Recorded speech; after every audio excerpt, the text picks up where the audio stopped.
peut-être un mot sur la dématérialisation, et puis ensuite, est-ce que finalement, pourquoi le privé, c'est pas bien?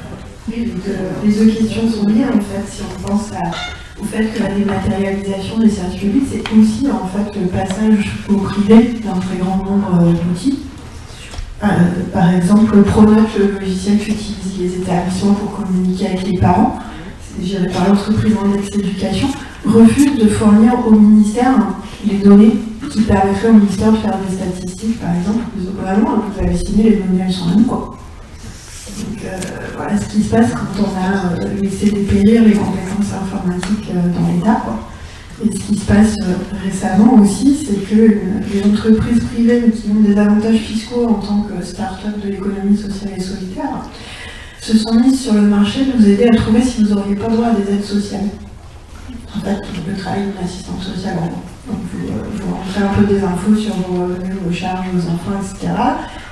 Il y a un petit logiciel avec une interface sympatoche qui vous dit que vous aurez peut-être droit à quelque chose, ça c'est gratuit. Après, du coup, vous vous inscrivez auprès de l'entreprise, vous avez un humain qui vous explique comment faire, donc ce qu'on appelait autrefois une assistante sociale. Et si vous obtenez une APL ou quoi, vous n'aurez pas eu sinon, la boîte elle prend 5%. Start-up, économie sociale et solidaire, c'est tellement gentil que l'État c'est en place, ça a un très grand succès. Alors en partie parce qu'il n'y a pas assez d'assistante sociale, en partie parce qu'il y a plein de gens qui pensent que aller voir l'assistante sociale c'est trop la honte. Les gens qui ont des revenus ça va, mais ils peuvent quand même avoir droit aux APL pour diverses raisons, et donc faire une application et un coup de fil avec quelqu'un d'une entreprise, ça leur fout pas la honte. En tout cas, ça marche de fou. C'est le fond du truc qu'il y a derrière, c'est-à-dire une sorte d'algorithme qui vous dit selon vos chiffres à quoi vous avez droit. Ça a été développé par des hauts fonctionnaires sur de l'argent public, ça a été mis en open data. Donc ces données, elles sont en ligne librement. L'État, il a donné ces données. L'entreprise, qu'est-ce qu'elle a fait? Elle a rajouté une interface qui va bien pour que ce soit sympa sur un téléphone. Et elle a rajouté des gens qui répondent au téléphone. Et elle se paye sur les aides sociales.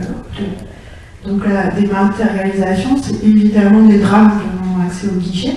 C'est aussi énormément de sous-traitance très chelou de beaucoup de choses, donc qui posent des problèmes de but lucratif, qui posent des problèmes de protection des données gigantesques.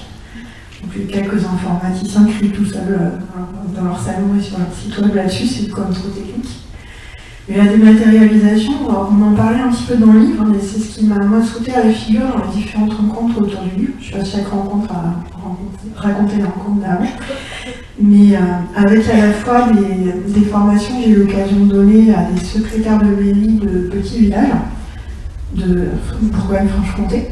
Elles se sont inscrites en masse quand on leur a dit qu'il y a une formation sur où on en est avec les services publics. Donc une session en visio de chez moi, que des secrétaires de mairie de petits villages. Elles n'ont pas de webcam. Il y en a 2 sur 12 qui ont des micros. Donc on communique par écrit dans le chat, on se tape des petits messages. Et elles passent 2 heures juste à discuter entre elles sur comment c'est horrible la dématérialisation.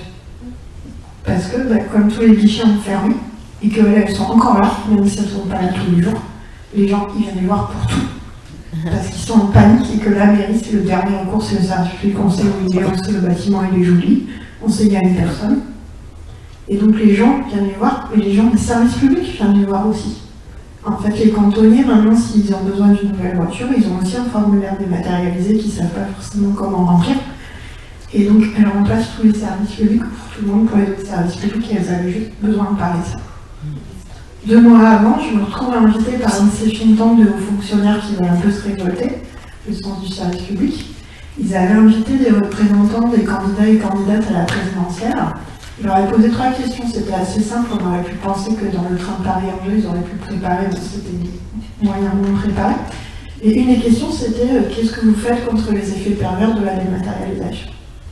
Et j'ai envie de dire, malheureusement, y compris des personnes de gauche, mais il y a eu une sorte de discours unanime qui avait 2 points. Un point, c'était en gros, quasiment dit comme ça, bon, c'est un problème de vieux, donc ça va disparaître naturellement si on attend suffisamment longtemps. Yes. Il y avait déjà eu plein de rapports qui étaient sortis pour dire que c'est absolument pas que un problème de vieux.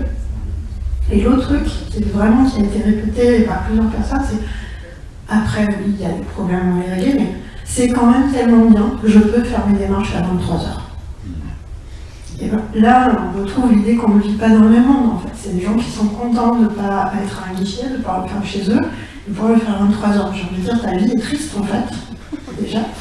Et ensuite, c'est quoi le mode de pensée en fait? Je rentre les infos dans l'ordinateur, mais est-ce qu'à 23h01, un fonctionnaire va régler mon dossier en fait? Est-ce qu'on a mis tout le monde en Polynésie française pour qu'il puisse gérer le truc en décalé aux horaires de bureau? Donc il y a vraiment l'idée que du coup l'ordinateur va le faire tout seul et ça va être extraordinaire quoi. C'est donc complètement déconnecté de la situation. Donc c'est aussi, on en parle un peu moins parce qu'il y a tellement de choses horribles avec la dématérialisation, mais c'est aussi un problème du recours massif et non contrôlé au privé et qui nous rappelle c'est quoi les problèmes avec le privé. Pourquoi on ne peut pas remplacer n'importe quoi dans les services publics par privé. Je pense que vous le savez tous et toutes, mais pour résumer un peu et donner des billes aussi pour répondre là-dessus. Un des arguments qu'on nous sort tout le temps, c'est ouais, le privé ça va être plus efficace et donc moins cher à la fin. Très bizarre parce que déjà le privé essaie de faire des marges, donc probablement pas. On l'a bien vu quand même sur la question de l'eau municipale, où quand même de plus en plus de villes ont réussi à repasser en régie de la ministre, donc pas que des villes d'extrême gauche quoi. Mais c'est quand même une vieille histoire, on essaie toujours d'avoir des trucs historiques dans le bouquin. 1883, Nantes fait un procès à la Compagnie Générale des Eaux parce que l'eau elle n'est pas filtrée quoi. Et donc il y avait eu tout un mouvement fin 19e, face à des problèmes de corruption, de problèmes de qualité, tout, de revenir en régie. Donc c'est l'éternel retour de ouais, en fait. Autre exemple historique sur pourquoi le privé ça peut poser des problèmes, on parle des gardiens de phare qui n'existent plus. En fait, quand les phares ont été mis en place avec des phares modernes qui éclairent beaucoup à base de pétrole, en fait, au 19e, au début c'était concédé à des sociétés privées.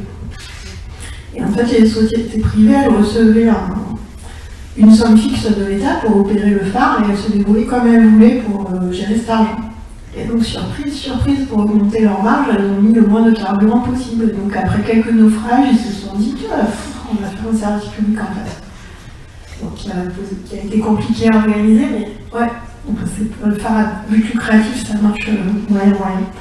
Mais sur la question du cours, comme on est un peu des économistes hétérodoxes dans l'assistance, je crois, rendre hommage à un travail de François-Xavier Devetter et Julie Valentin qui se sont tapés de la comptabilité pas évidente, les collègues économistes hétérodoxes, pour discuter si ça coûte moins cher de sous-traiter au privé, en l'occurrence le nettoyage des collèges, sur le cas du département des Yvelines qui a passé à la Sodexo dans les années 2000. Ils disent effectivement, la Sodexo elle facture un petit peu moins. Après, est-ce que c'est aussi bien nettoyé? C'est hyper difficile à mesurer, mais le ressenti c'est connu. Mais tout. Mais comment la Sodexo elle fait pour facturer un petit peu moins, vu qu'elle fait sa marge aussi? Elle paye des personnes qui nettoient de façon vraiment indécente. Pas pour dire que quand c'était des fonctionnaires territoriaux, c'était la fête, mais quand même. Et donc ce que disent François-Xavier Devetter et Julie Valentin, c'est bon. Donc ces personnes, elles sont au seuil de pauvreté en gros. Elles sont dans les Yvelines, donc elles ont droit à un max d'aide au logement, à d'autres aides sociales éventuellement. Et donc le fait de plonger ces travailleuses dans la pauvreté ou dans une pauvreté plus grande, de l'autre main, ça coûte à l'État, en fait. Et potentiellement au département, qui distribue une partie de ces aides sociales. Donc si on regarde dans l'ensemble, c'est pas du tout moins coûteux, par rapport aux impôts, etc., de recourir à cette entreprise. Mais évidemment, au-delà de l'argument comptable, la réponse c'est que les entreprises ne font pas la même chose, en fait, que les services publics, elles ne vont pas partout. Quand j'habitais aussi en Picardie, mais pas le même coin que Willy, je prenais le TER Paris-Beauvais et les gens ils pestaient quand il y avait des retards, ils disaient ouais, il faudrait que ce soit privatisé, ils nous mettraient un TGV. Paris-Beauvais, hein, alors je pense que vous ne voyez pas, c'est normal, mais ça fait 75 km, donc le temps qu'il accélère, il explose la cathédrale. Donc tu vois, il y avait le fantasme que le privé serait plus efficace, alors que c'est une ligne qui est juste pas rentable en fait. Donc c'est un service public et jamais une compagnie privée ne ferait ça. Et évidemment, c'est encore plus massif sur l'hôpital et les cliniques qui ne font pas le même métier. Je crois que c'est la lecture d'après.